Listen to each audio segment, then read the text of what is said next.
Thanks for joining us. I'm Nancy Furness, and this is We've Got Issues.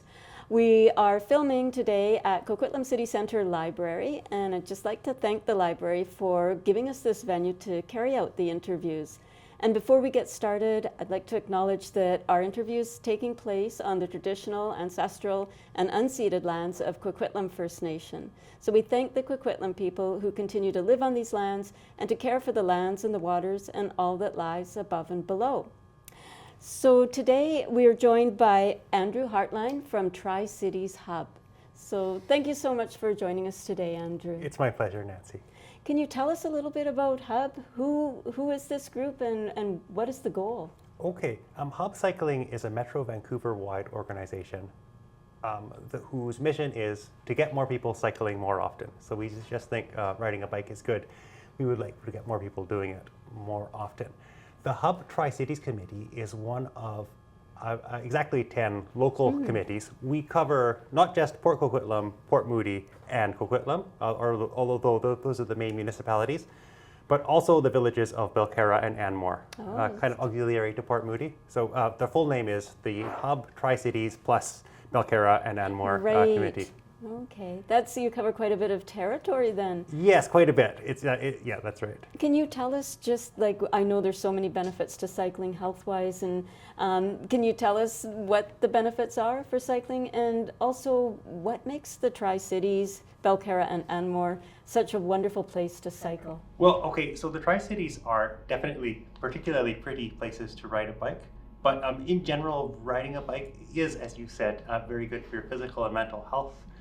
It promotes quieter, safer streets. You know, if a lot of families are riding their bikes to the elementary school drop-off instead of driving in cars, then suddenly that drop-off becomes a safer, quieter, nicer place for children to be around. Things like that. I like going out for bike rides with my own children. I have two daughters, ages 8 and 12. It's a really nice way for me to connect with them. Especially for my older daughter, I really love seeing her getting out with her friends on her bike by herself as much as it's possible. Right. I really think this is nice for a kid, extending their reach throughout their community, building confidence, growing up a little bit. These are all little steps towards becoming a grown-up who is at home in her own community, who knows how to get around, who understands, who she can depend on, how to be safe by herself. All of that stuff about, your kids going out by themselves is subject to there being safe, comfortable infrastructure that will look after them. I think that's a really good point, because I remember those days of getting on the bike and what a sense of freedom and independence and a confidence builder, right? Yes. So in addition to being good for your health, good for the environment, it's good for your own sense of self-worth and esteem and confidence. Yes, and right, your own understanding of how your whole area fits together. How to flow from one place to another. To me that's very important. No, I think it's a really good point. Can you tell us on the flip side, what are some of the challenges that we face? I know we've got some hilly terrain, we've got, traffic, different things. What are some of the challenges? The hilly terrain is a big deal. You can't really underestimate it. It's being so it's solved on the sort of pointy end of cycling by just being a big, strong, athletic person who can hike themselves up these things. That's not for everybody, obviously. E-bikes are going a long way to fixing it. Thankfully, not all of the Tri-Cities are hilly. Port Coquitlam in general is extremely flat. Right. Port Moody and Coquitlam both have really flat bits. Yes. But we're seeing e-bikes making up the difference for some of the trickier things. Okay, and I know that riding a bike, sometimes you don't realize where the hills are until you ride a bike. Yeah, and then you will learn exactly where they are. I know there's a hill there now. Oh, are there any other challenges? Does weather or anything like that pose? The specific challenge in the Tri-Cities is always the giant thing that will really stymie people. The number one concern is connectivity. So just do you have a safe, comfortable route that takes you from exactly where you are to where you're going to go, that doesn't have any dodgy bits, any dangerous intersection where drivers tend to run lights or go into the crosswalk where you're worried about sending your kid across. Does it have any big, busy 4-lane roads that have a lot of slip lanes on either side where you would never want to ride by yourself, let alone let one of your children ride next to these giant trucks that might want to turn right into one of the parking lots. Well, and I think there's nothing worse than riding along and then all of a sudden the bike lane ends. Yes, and you're just stuck, right? Yeah. So, yeah. And that is what defines the absence of connectivity. Right. You know, I used to commute to work by bike for a number of years, and it was a fairly long commute. And one of the things that my employer did, I was very lucky, they were very supportive of bike commuting, and there were showers and things.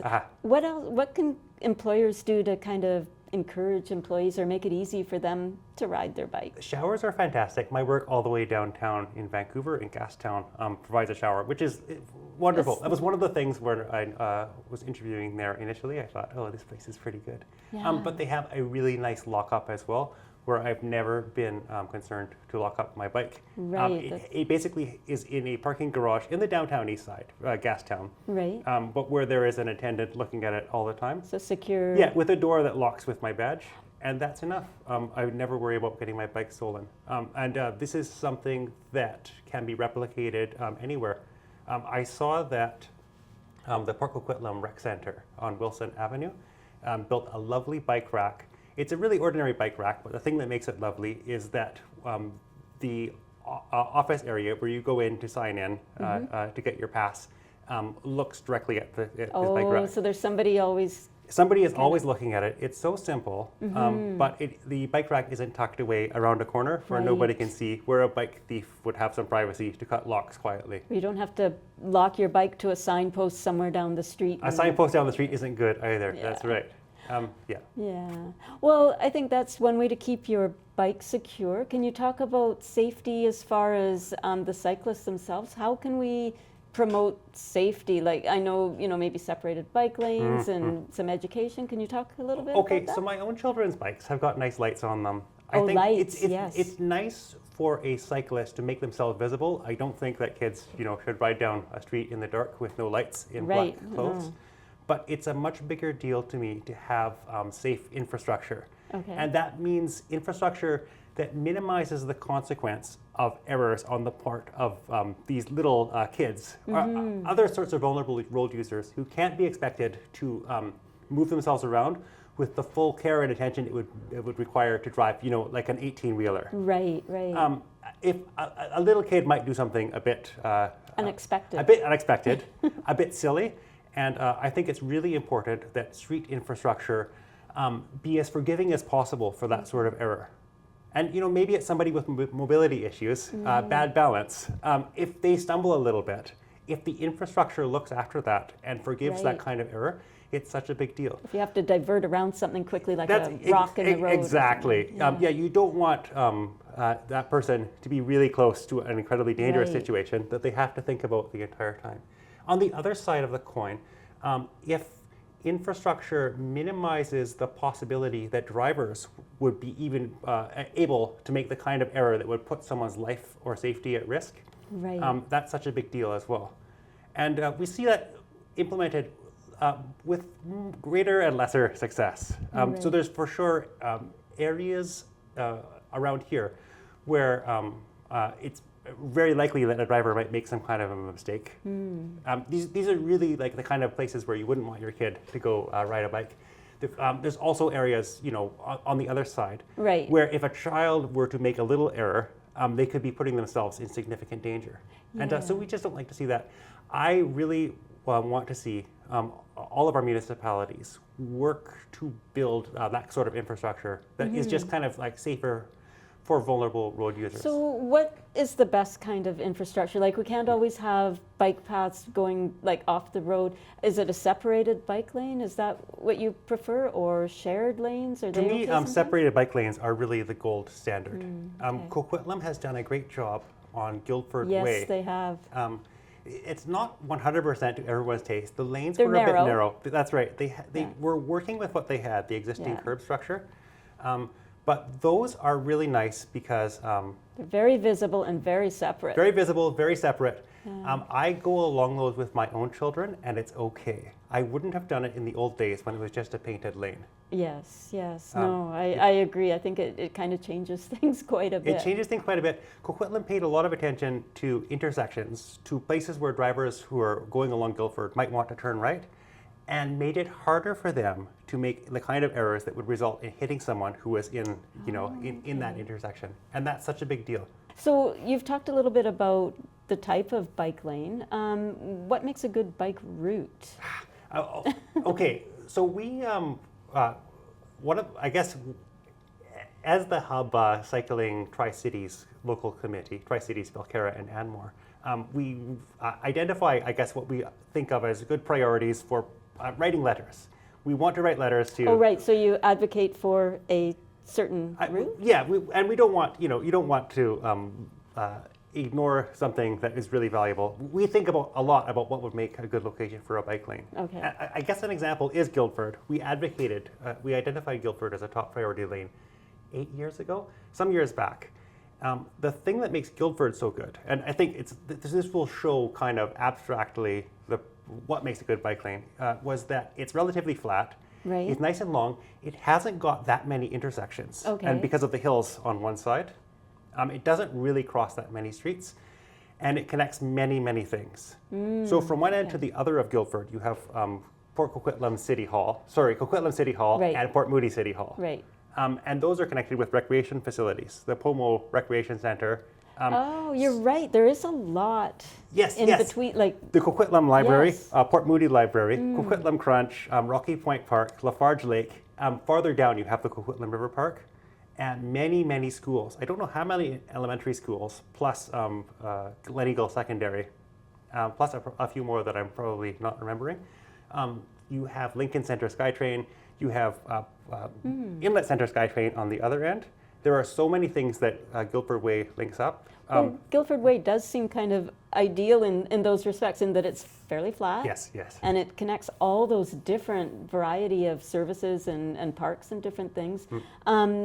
Do you also consider like the most direct route, or is that secondary to Directness is a big deal for sure. You don't want adding extra kilometers? That's right. Yeah, adding extra kilometers, adding extra minutes. Something that this sort of cuts into what the definition of connectivity is. It's as this family who wants to go out. We live here. The place that we want to go to is over there. Right. Is there a nice, unbroken, reasonably direct way to get there? And that really influences whether that family is going to get on their bikes or just, get into the car Right. and get into Port Moody traffic at 5 p.m. on a weekday afternoon and just battle And then with I that guess instead. also you're thinking like your main busy thoroughfares versus a quieter road, and also where you have the room. Like maybe you don't have Yes. space on the smaller road. I don't know. I guess. Right, so this is a persistent problem in Coquitlam up on the plateau that faces down towards Maillardville. Right. There are ravines that cut through so that there aren't really very many cross streets to get across. right, It's a tough right, area. yes. So most of the places where there are overpasses to get across the ravines are also really busy streets, such as Austin. It was really wonderful when Coquitlam came through with the bridge on on King Albert Greenway, when it went across Como yes, Creek. that was just a couple of years Yes, ago, right? yeah, Yes, it's a lovely yes. idea. Obviously, that costs money. It's difficult, Yeah. but they have to worry about that. And it creates this nice side street that's quite a bit safer. I use it to get to my daughter's school. I live down in Port Moody at the bottom of Gatonsbury. Oh, and okay. they go Oh, to you're school at the up bottom there. of the hill. Yeah, that's right. That's right. Well, we have an e-bike to get up there. Yeah, Well, do we have all the bike lanes we need now? we Or definitely don't. Okay.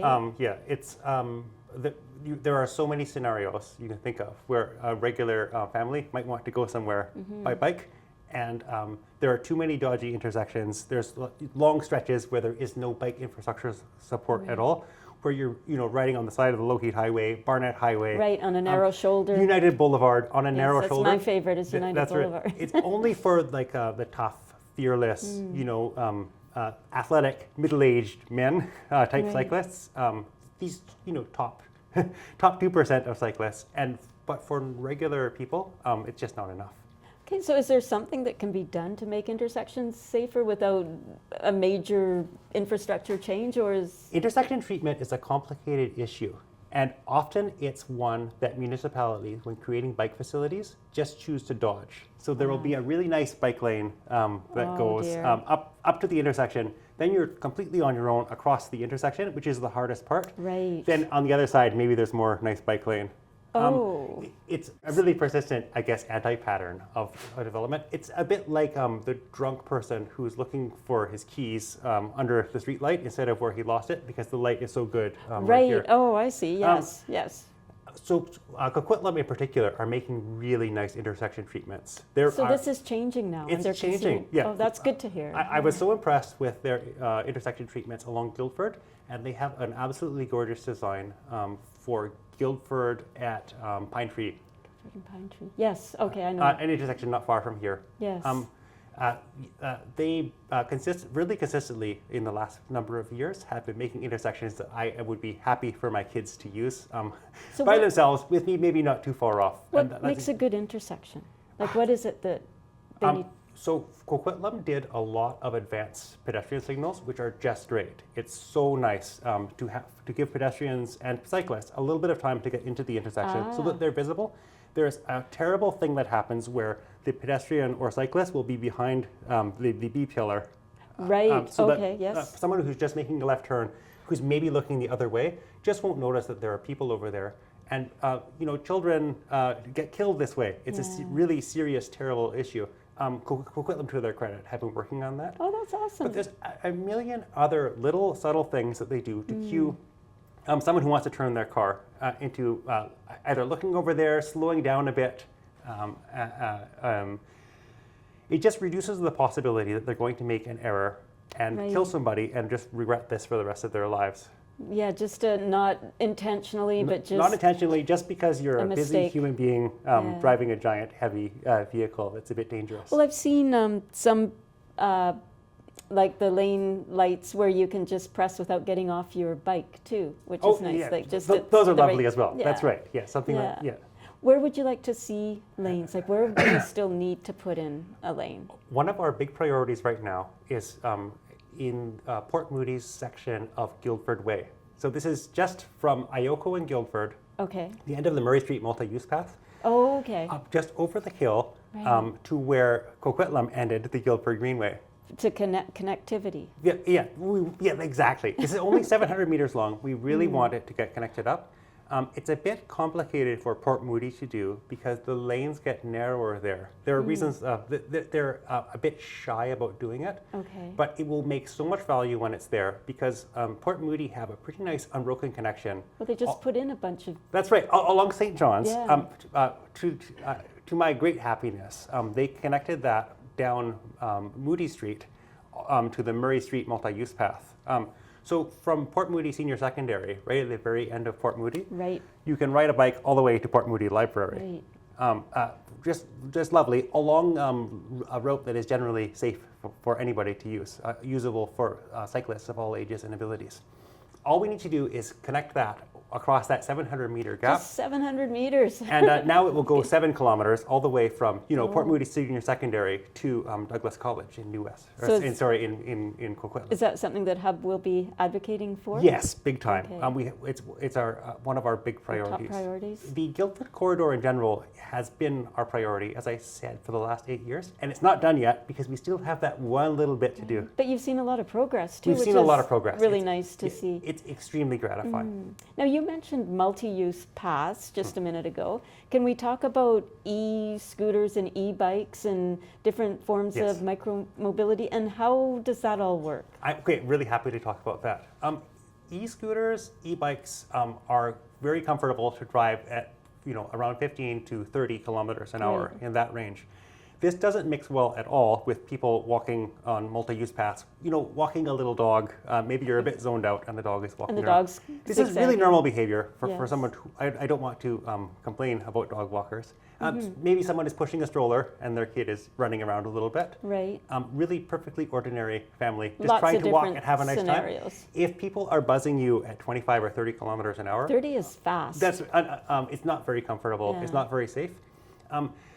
We have seen in the past a lot of municipalities building multi-use paths. They're Yes. considered, I guess, easy because it's off the street. And you've taken care of everything. You're kind of taking care of everything all at once. Unfortunately, they don't scale up very well. So if a multi-use path isn't being walked on by anybody or not being used, it's pretty good for cycling on. Yeah. Then it's nice. As soon as any volume of people are walking on it, suddenly this 25 to 30K an hour traffic becomes a problem. Yeah. There are conflicts, people don't feel safe. The cyclists are crabby because the walkers are in the way. Right, slowing them down. You will hear them cursing, the dog walkers, Yes. the little kids on strollers. They don't really belong together. So what all of this e-scooter, e-bike traffic has done is make pressure on that kind of exact situation. Right, okay. It's hastening its obsolescence, I hope, because once you have a separated lane that is dedicated to traffic doing 15, 30 kilometers an hour, it's nicer for everybody and it scales up a lot better. You can have way more people riding their bikes and walking along Less that kind conflicts. of facility. Yeah, and it goes farther towards the goal of getting more people cycling more often. Right. The Murray Street multi-use path in Port Moody has ongoing tension between walkers and cyclists. There's areas where you're supposed to ride a bike and areas where you're supposed to walk, but in practice, But that's hard to it's sort very of hard to enforce. manage and yeah. enforce. And the area that is for riding a bike is asphalt. It's nicer to push a stroller along, and it's not directly next to the road. Right, okay. Extremely natural human behavior. If you're Yes. just walking along, to want to spread out a little bit onto there. And so there are inevitable conflicts with people who are cycling and walking. We would love to see Port Moody do a separated facility along there. Okay. And I hope it happens sometime in the future. In the meantime, it's okay. Okay, But, it's a step there. It's a step, but we see the natural sort of evolutionary process being towards separated infrastructure.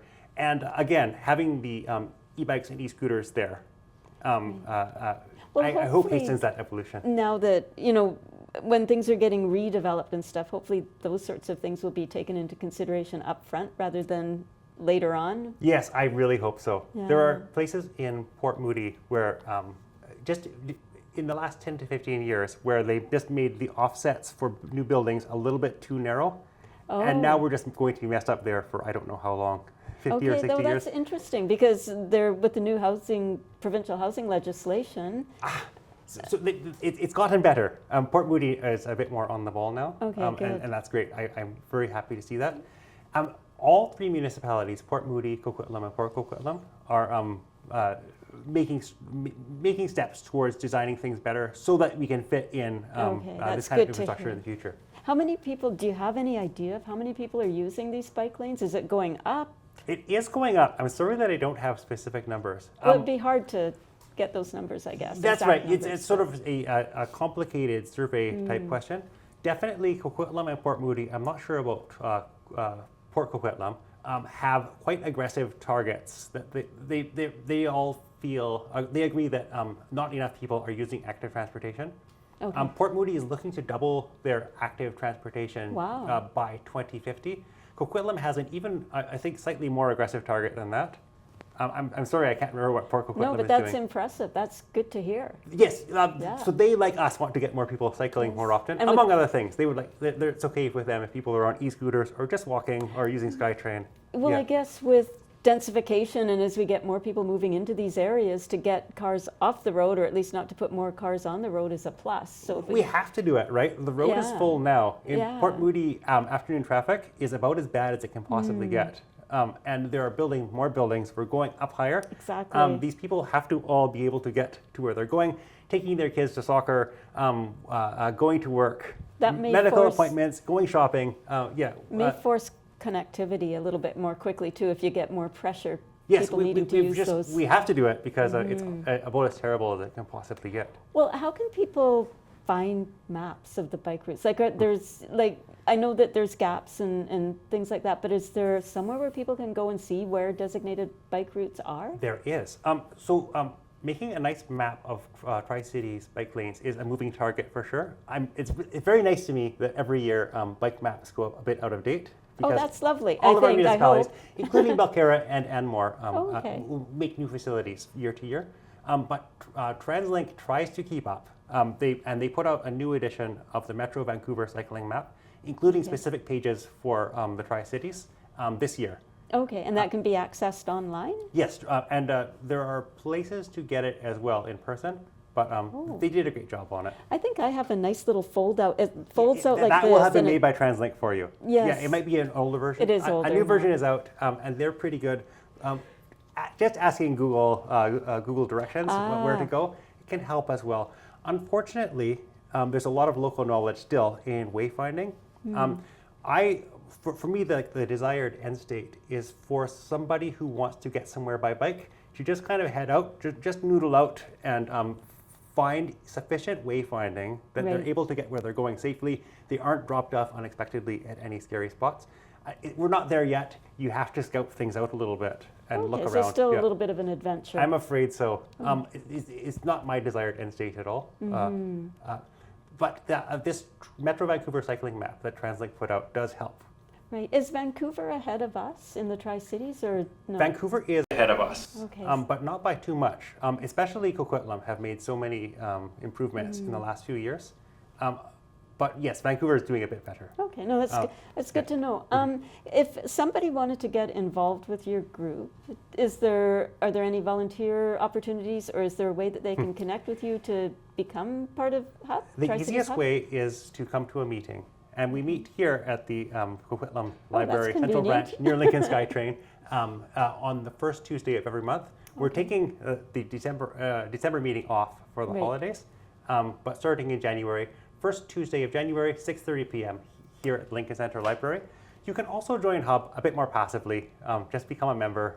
You'll get on our mailing list and become aware of, I guess, volunteer opportunities that way. Okay, good to know. The day-to-day work of a bike advocate is not that glamorous. We mostly just identify priorities and then write letters about it. Right, And then sit- advocacy. Yeah, that's right. And then you get to enjoy the results of your advocacy. Eventually. And so the pace of change has been picking up in the last 4 or 5 years.